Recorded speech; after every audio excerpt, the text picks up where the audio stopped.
c'est une question qui n'est pas nouvelle, qui a été posée par les philosophes, donc dès l'Antiquité, qui a été appelée à l'époque le problème de l'induction, ou pour les statisticiens, ce sera le problème de l'inférence. Et vous avez une branche de la philosophie, donc les sceptiques, qui dès l'Antiquité vont dire que finalement on ne peut jamais atteindre la vérité sur une population totale à partir de la partie. Et il dit, si jamais on veut faire ça, il faut avoir un critère, et pour avoir ce critère, il faut se mettre d'accord sur ce critère, et avoir un autre critère sur lequel l'ensemble des gens pourraient se mettre d'accord.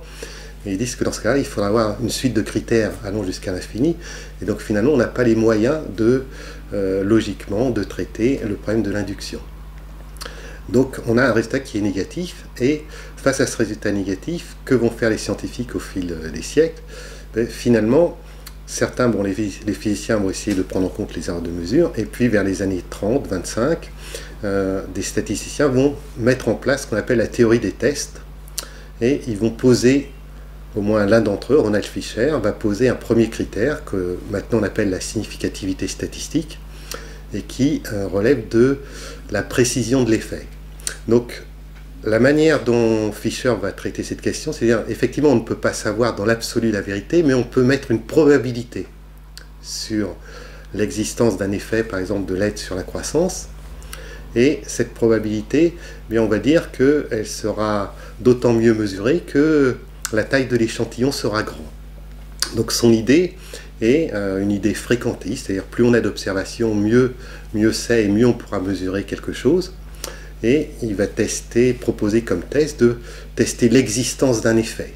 Et donc plus cet effet sera mesuré de manière précise avec beaucoup d'observations, et bien plus on aura les moyens de dire que cet effet est non nul ou pas.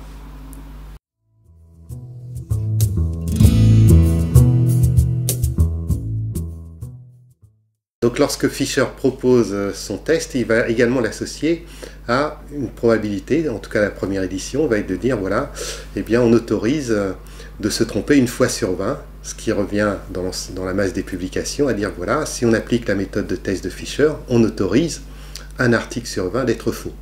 Donc ce qui est un peu différent de ce que, dans la pratique actuelle, on pourra estimer, c'est-à-dire que peut-être la moitié ou un tiers des articles sont faux, etc.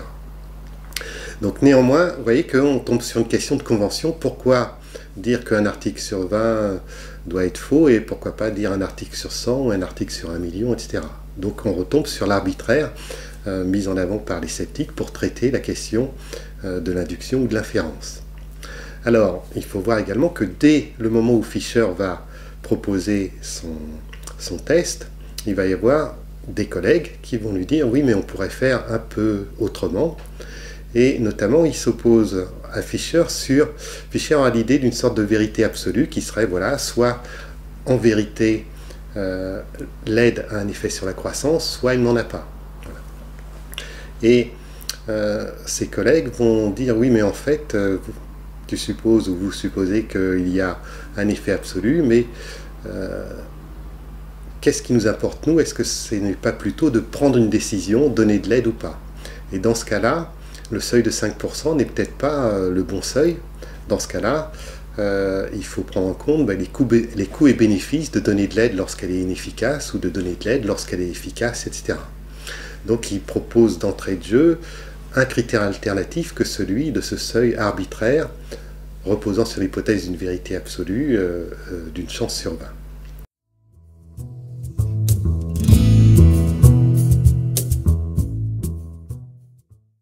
J'ai posé le cadre pour la méthode de Fisher qui commence à s'imposer, et lorsqu'elle commence à s'imposer dans la pratique scientifique dans diverses disciplines, pas seulement l'économie, eh bien on va se rendre compte que les éditeurs de revues, alors que Fisher ne disait pas nécessairement cela, finalement préfèrent publier uniquement les articles qui donnent des résultats positifs au test. C'est-à-dire qu'il faut que, c'est bien si l'aide a un effet sur la croissance, si on montre que l'aide n'a pas d'effet sur la croissance, c'est considéré comme un résultat qui n'est pas intéressant. Et donc arrive quelque chose qui n'était pas prévu au départ dans la théorie des tests, qui est ce qu'on a appelé le biais de publication vis-à-vis des résultats positifs. Donc Du point de vue scientifique, c'est pas une très bonne idée parce que lorsqu'on fait des expériences, si on trouve que l'expérience ne marche pas, c'est de l'information qui permet à la fois aux autres chercheurs de se dire c'est une piste qu'on ne va pas réexplorer ou éventuellement on peut essayer de la réexplorer pour voir s'il y avait un défaut dans l'expérience. Mais effectivement, dans la théorie des tests, rien ne dit qu'il ne faut pas publier les résultats entre guillemets négatifs, c'est-à-dire qu'il n'y a pas d'effet de l'aide sur la croissance.